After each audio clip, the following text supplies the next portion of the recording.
Assalamualaikum warahmatullahi wabarakatuh. Apa kabar semuanya? Semoga kita selalu diberikan kesehatan dan Lindungan Allah Subhanahu wa Ta'ala. Perkenalkan, kami dari kelompok 5 Akan menjelaskan materi kami mengenai peranan umat Islam Indonesia dari waktu ke waktu. Perkenalkan, nama saya Indah Pratiwi Damanik. Perkenalkan, nama saya Dinda Farida Alfasibu. nama saya Muhammad Habibi. Nama saya Nadia Calista Dustara. Nama saya Najul Aminah Nasution. Nama saya Naila Sahla Siregar. Selamat menyaksikan. Indonesia adalah negara muslim terbesar di dunia. Jumlah penduduk agama Islam di Indonesia sekitaran 216 juta jiwa atau 88% dari penduduk Indonesia. Indonesia juga memiliki jumlah masjid terbanyak dan negara asal jemaah haji yang terbesar di dunia. Kemudian pada tahun 1980-an, perkembangan Islam di Indonesia dicirikan dengan munculnya praktik-praktik religius umat Islam yang dibuktikan dengan bertambahnya jumlah peribadatan, majelis-majelis, rebaknya tren busana muslim, munculnya partai-partai Islam, dan suara yang menginginkan formalisasi syariat Islam dalam kehidupan bernegara. Pada masa reformasi, muncul berbagai macam golongan yang menjadikan mereka sebagai kaum formalis Islam.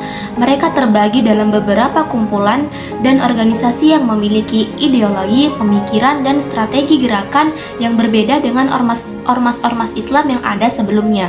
Berbagai ormas baru tersebut memang memiliki kesamaan visi, yakni pembentukan negara Islam atau Daulah Islamiyah dan mewujudkan penerapan syariat Islam baik dalam wilayah masyarakat maupun negara. Umat Islam sangat berjasa dalam membela dan mempertahankan bangsa Indonesia dari para penjajah. Para penjajah di negara kita terusir berkat jasa umat Islam dan juga umat lainnya. Islam sangat membenci penjajahan karena tidak sesuai dengan prinsip dan persamaan hak derajat. Untuk itu, umat Islam mati-matian membela dan mempertahankan keutuhan bangsa Indonesia karena umat Islam menganggap cinta tanah air adalah sebagian dari iman atau disebut hubbul watan minal iman. Banyak perlawanan yang terjadi dipimpin oleh umat Islam. Sebagai contohnya yaitu Perang Diponegoro, Aceh, Banjar, dan lain-lainnya. Perang di daerah Sumatera, Perang Diponegoro, Perang Banjar, dan lainnya selalu didukung oleh bangsawan-bangsawan Islam beserta rakyat. Dalam Perang Diponegoro, contohnya, sebagian besar laskarnya terdiri atas pemuda-pemuda, petani, dan para santri. Adapun pimpinan perang mereka adalah para ulama dan bangsawan seperti Pangeran Diponegoro, Kiai Mojo, Haji Badaruddin, Haji Mustopo, dan Kiai Hasan Basari. Menjelang kemerdekaan, umat Islam turut serta dalam usaha memerdekakan bangsa Indonesia. Semangat nasionalisme selalu dikeluarkan, begitu juga perlawanan terhadap penindasan selalu dikalahkan. Hal ini kemudian menumbuhkan banyak organisasi kepemudaan dan non-kepemudaan, seperti Syarikat Dagang Islam atau SDI pada tahun 1911, Muhammadiyah pada tahun 1912, dan Jongjaha pada tahun 1918, NU pada tahun 1926, dan organisasi lainnya. Hal ini menunjukkan betapa pedulinya pemuda Islam pada saat itu. Tahun 1937 dibentuk sebuah badan federasi pucuk pimpinan organisasi-organisasi dan parpol-parpol Islam seluruh Indonesia yang kemudian dinamakan dengan MIAI atau Majelis Islam A'la Indonesia. Terdapat tokoh-tokoh pergerakan yang sangat terkenal di dalamnya seperti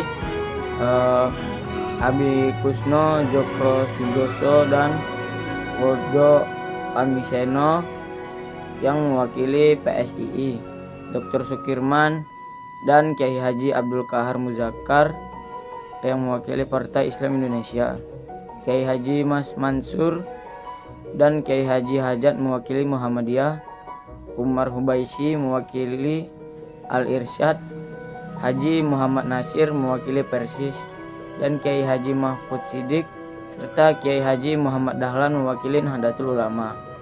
Majelis ini diketuai oleh Kiai Haji Abdul Wahid Hashim. Majelis ini meningkatkan tuntunan Indonesia berparlemen kepada pemerintahan Hindia Belanda dan pemerintahan Belanda di Den Haag.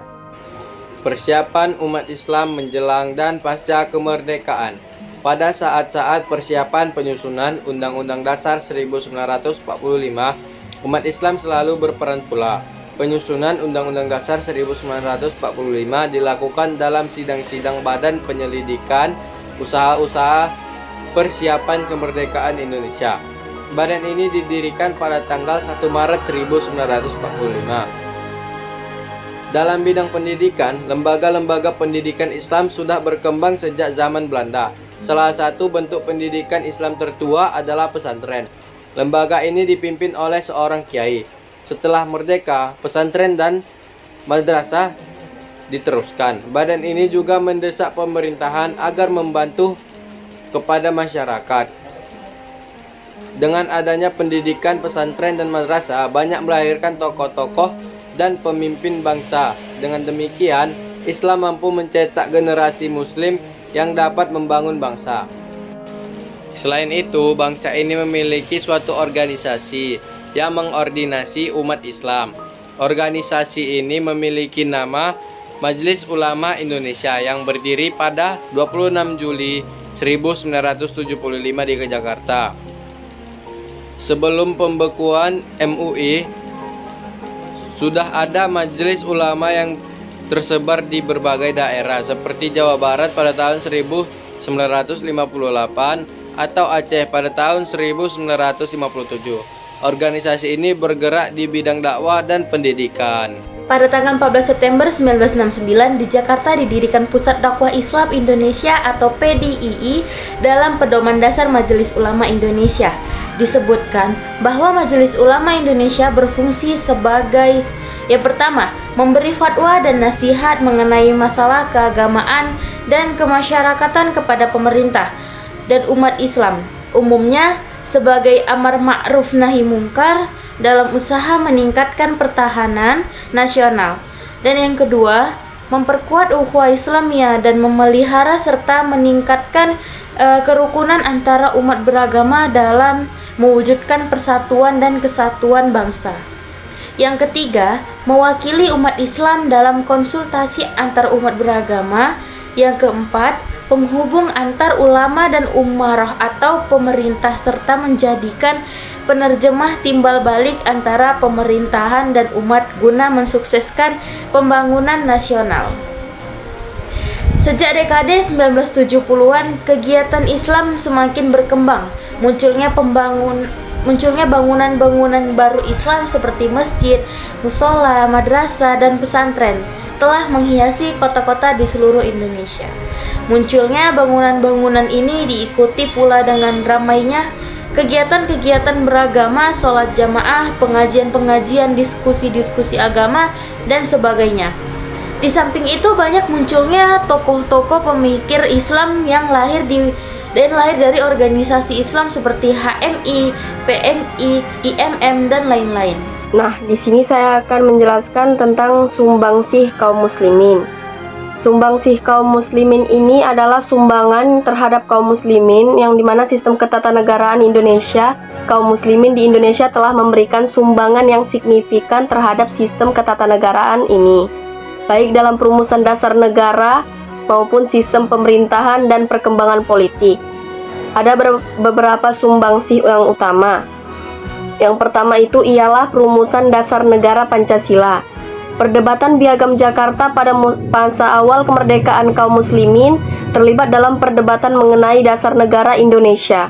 Kelompok Islam juga mengusulkan Piagam Jakarta yang mencantumkan syariat Islam sebagai salah satu prinsip dasar meskipun akhirnya dicapai kompromi dengan Pancasila. Pengaruh kaum muslimin terlihat dalam sila pertama yaitu ketuhanan yang Maha Esa yang mencerminkan prinsip tauhid. Nah, yang kedua juga ada namanya peran dalam konstitusi 1945.